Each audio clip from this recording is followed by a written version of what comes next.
Steel ప్లాంట్కి కేంద్ర సహకారం ఉంటుంది. ఎంపీ శ్రీ భరత్ మరో 2 వారాల్లో విశాఖ స్టీల్ ప్లాంట్కు కేంద్ర ప్రభుత్వం ఏదో ఒక సహకారాన్ని అందిస్తుందని విశాఖ ఎంపీ భరత్ అన్నారు. స్టీల్ ప్లాంట్ ప్రైవేటీకరణ వ్యతిరేకిస్తూ కూర్మన్నపాలెంలో చేస్తున్న స్టీల్ ఉద్యోగుల నిరసన శిబిరంలో ఆయన పాల్గొన్నారు.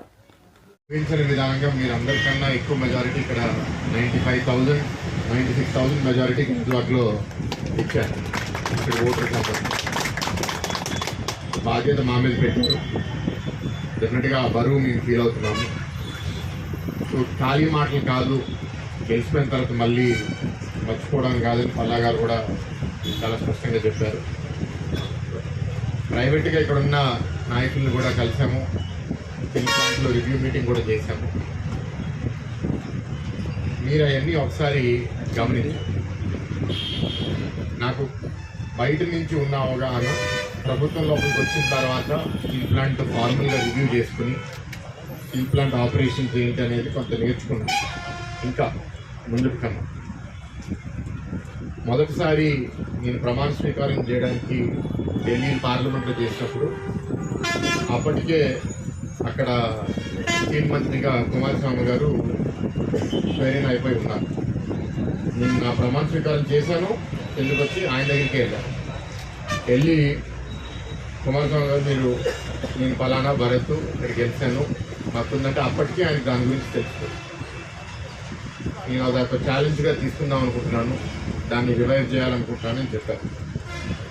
ఆ మాటకే దాని తర్వాత ఇక్కడ విజిట్ కూడా వచ్చి అందరూ చూశారు, అందరూ కూడా చూశారు. గత 5-6 సంవత్సరాల్లో ఏ స్టీల్ మినిస్టర్ కూడా రాలేదు. ఆయన కమిట్మెంట్లో మనం ఎవరూ క్వశ్చన్ చేయడానికి లేదు. ఆయన చాలా కమిటెడ్గా ఉన్నారు.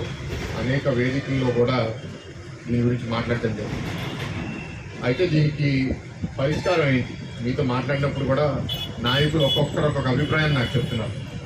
నేను కూడా వాళ్ళు నన్ను కలిసినప్పుడు నేను వాళ్ళకి చెప్పాను, మీరు 10 మంది 10 మాటలు చెప్తే మీరు వాళ్ళకి ఏమని చెప్పాలి.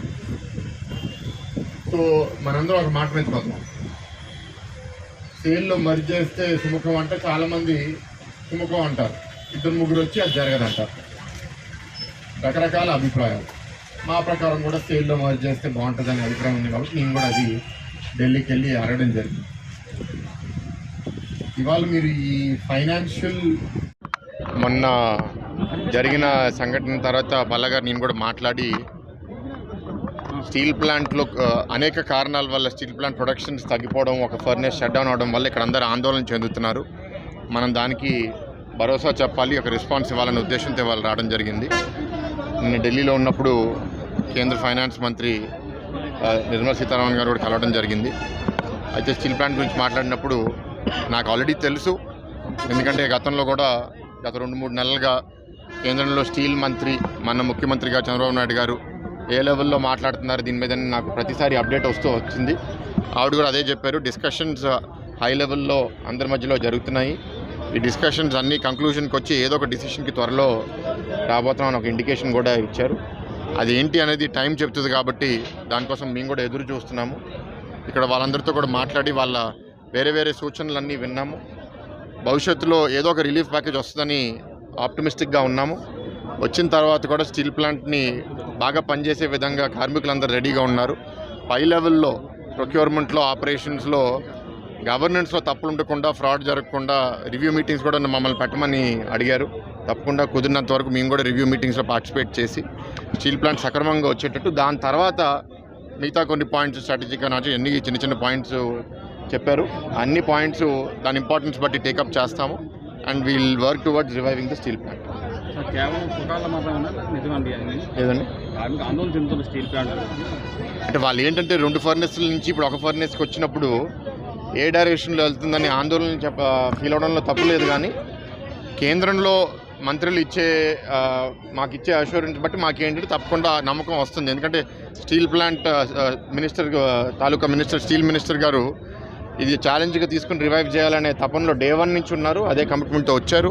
మొన్న మాట్లాడినప్పుడు కూడా అదే చెప్పారు. కాబట్టి నేను ఏదో సపోర్ట్ ఇస్తాను అని అంటున్నారు, మళ్ళీ అంటున్నారు. వచ్చిన తర్వాత మీరు ప్రొడక్షన్ తీసి చూపించాలంటున్నారు. దానికి అనుగుణంగానే ఇక్కడ మెసేజ్ కూడా వీళ్ళందరికీ ఇవ్వడం జరిగింది. స్టీల్ ప్లాంట్కి కావాల్సిన 11,000 కోట్లు 3,000 కోట్లు ఇస్తున్నారు. ఆ నంబర్ అనేది మేనేజ్మెంటు గవర్నమెంట్ కూర్చొని డిసైడ్ చేయాలండి. మనం రాసుకుని ఏదన్నా కావాలని అడగచ్చు, అది మనం పక్కగా బ్యాకప్ చేసుకుని చూపించాలి. అది వీళ్ళు చూపిస్తారు, దాని తర్వాత కేంద్ర మంత్రి కూడా దాన్ని ఇవాల్యుయేట్ చేసి ఒక డిసిషన్ వస్తారు, దాన్ని బట్టి ముందుకెళ్తాం. చెప్తే చాలు కేంద్ర రాష్ట్ర ప్రభుత్వాలు దీనికి అప్పుడు దానివల్ల కూడా డెవలప్ అవుతుంది. ఇలా ఈజీగా చాలామంది చాలా కామెంట్స్ చేస్తున్నారండి. ఆవేదన చెందిన వాళ్ళు బాధతో కూడా కొన్ని కామెంట్స్ చేస్తున్నారు. వాళ్ళ బాధను అర్థం చేసుకుంటున్నాము. వాళ్ళు ఏంటంటే రకరకాల కాంప్లికేషన్స్ ఉన్నాయి. ఓవరాల్ మన అందరిది ఒకటే గోల్ ఏంటంటే స్టీల్ ప్లాంట్ సర్వైవ్ అవ్వాలి, ఫుల్ ప్రొడక్షన్ రావాలి, లాభాల లోపలికి వస్తేనే దీన్ని నిలబెట్టుకోగలుగుతాము. ఆ పరిస్థితికి తీసుకొచ్చినప్పుడు మేమందరం చాలా ఆనందంగా ఉంటాము. దానికి వెళ్ళే విధంగానే మేము పనిచేస్తాం. అదండి ఫస్ట్ అసలు స్టీల్ ప్లాంట్ మనం ఏంటంటే కాలు మీద నిలబడిన తర్వాత మనం స్టీల్లో మర్జ్ అయ్యమని డిమాండ్ చేయబోతున్నాము. ఇవాళ మన స్టీల్ ప్లాంట్ ఫస్ట్ అసలు ఒక స్థాయికి రావాలి. ఎందుకంటే ఇప్పుడు సేల్లో మర్జ్ చేయాలంటే సేల్ కూడా దీన్ని నడిపే పరిస్థితిలో ఉండాలి కదా. సో ఎవరికైనా సేల్కైనా మనకైనా ఆర్థిక సపోర్ట్ ఫస్ట్ కావాలి. ఆర్థిక సపోర్ట్ తర్వాత merger will also be taken up.